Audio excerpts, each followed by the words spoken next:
all this you are doing wo kẹ́ ẹ ṣe kó mi máa bọ́ lójú mi báyìí kẹ́ ẹ rò kẹ́ ẹ ti win ní mi never say die gbogbo bẹ́ẹ̀ dẹ̀ ṣe ń sáré sọ́tún sósì láti gbẹ̀mí mi àwọn tẹ́ ẹran kan wá gbẹ̀mí mi mo ti gbọ́ àti mọ̀ bí wọ́n ṣe rìn àwọn tẹ́ ẹran kan wá gbẹ̀mí mi tẹ́ bá gbẹ̀mí mi tán tẹ́ ẹ ṣèjọba tẹ́ fẹ́ ṣe ẹ kù síbẹ̀ Babangida lọ́dún 8 ó wà láyé lẹ́yìn náà ó sì wà láyé lẹ́yìn tó kú ìjọba Ààrẹ Ọbásanjọ́ lẹ́yìn tó kú ìjọba ó sì wà láyé àrínà ọmọlólórí lọ́yọ̀ gómìnà Ọ̀yọ́ state a sì rí wọn kan tó jáde láyé. ẹ̀yin tèmi arákùnrin tí a mọ̀ sí ORIYOMI HAMZAT ó ti ké gbàjarè síta ò bí gọ́vùnà SEYI Mákindé bí ó ṣe fẹ́ pa òun bó ṣe rán ìránṣẹ́ ikú sí òun bí ó ṣe ń pe àwọn èèyàn wípé kí wọ́n pa òun ó náà rí gbogbo iṣẹ́ tí SEYI Mákindé rán o àti spiritually àti physically o. ẹ̀yin tèmi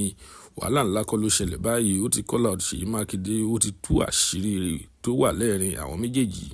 ẹ̀yin tèmi ẹ jẹ́ ká gbọ́ látẹnu ORIYOMI HAMZAT bí ọ̀rọ̀ yìí bí ó ṣe ṣẹlẹ̀. ẹ̀yin èèyàn wa wọ́n ti pè mí ní pàǹtí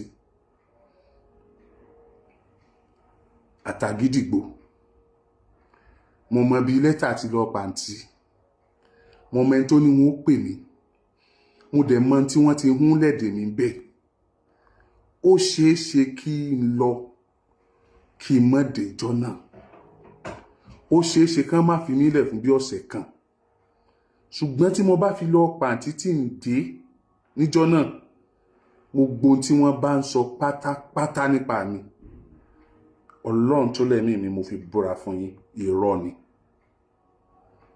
gbogbo aburú tán bá sọ ń pa mi pátápátá irọ́ ni nítorí pé ọgbọ́n yẹn ni pé nígbà tí wọ́n bá gbéyàn lẹ̀ bíi ká fi ẹ̀sùn intimidation kan yàn ká fi ẹ̀sùn èwo tún níná ká fi bí ẹ̀sùn ká fi ẹ̀sùn threat kan yàn ká wá lọlé ẹ̀ ká láàrin nǹkan nígbà tó ń fúnra rẹ̀ ò lè attest pé lóòótọ́ la rí nǹkan kó wá padà di pé táà nínú pépà ní blackmail táà nínú pépà ní what do I call it robbery táà nínú pépà táà nínú lórí social media ní robbery táà rí ní kidnapping tí ó dẹ̀sẹ̀ tí ó question irú àwọn nǹkan bẹ́ẹ̀ yẹn nobody to question it nobody to come out and question such accusation. Who will come out? Everybody. Ẹ̀rù bà everybody. Ẹ̀rù bà everybody. You are celebrating destruction. Ẹ̀rù bà everybody. And enter àfẹ̀sùn kan ò lè jáde mọ́. Kò lè bọ́ ta mọ́ enter àfẹ̀sùn kan. Láti pé ká yóò tiẹ̀ gbọ́ tẹnu ẹ̀. Ajá tá bá pa bọ̀gún orúkọ burúkú lákọ̀ọ́kọ́ sọ. Àwọn tí wọ́n wà látìmọ́lé gan ṣé wọ́n lè sọ nǹkan kan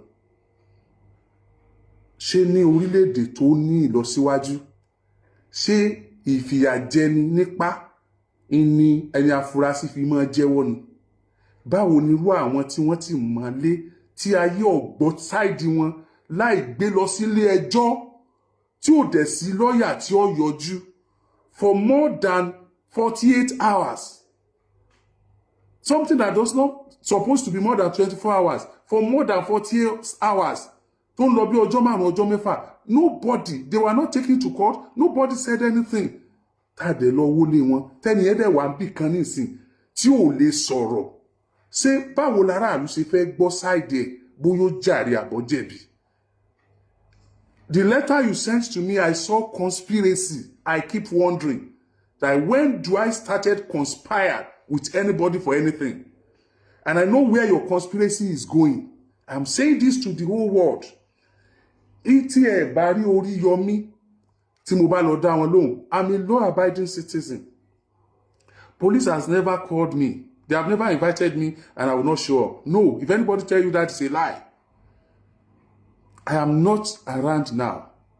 If you see the background of where I am not in Ibadan. Neither I'm very close to Nigeria. But I'm outside the country. I may come back today, I may come back tomorrow. Tí mo bá dé, I will show up. Tí n bá ti dé, tọ́jọ́ yẹn fi pé, màá padà wá show up lọ́jọ́ tọ́jọ́ yẹn bá pé, I am coming. But when I get to you, fear God. Be just. Fear God and be just. Think of yesterday that you are not in this position. And think of tomorrow that you will leave that position. Gbogbo orí kọ́ náà máa ń yàn jẹ o. Gbogbo orí kọ́ náà máa ń fìyà jẹ o. When I get to you, I may not have the power. But I'm saying this before I even visit your office.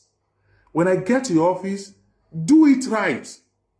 Don't try to put me somewhere and you will be giving the whole world another narrations that I will not have the opportunity of coming out and say my side of the story. This is injustice.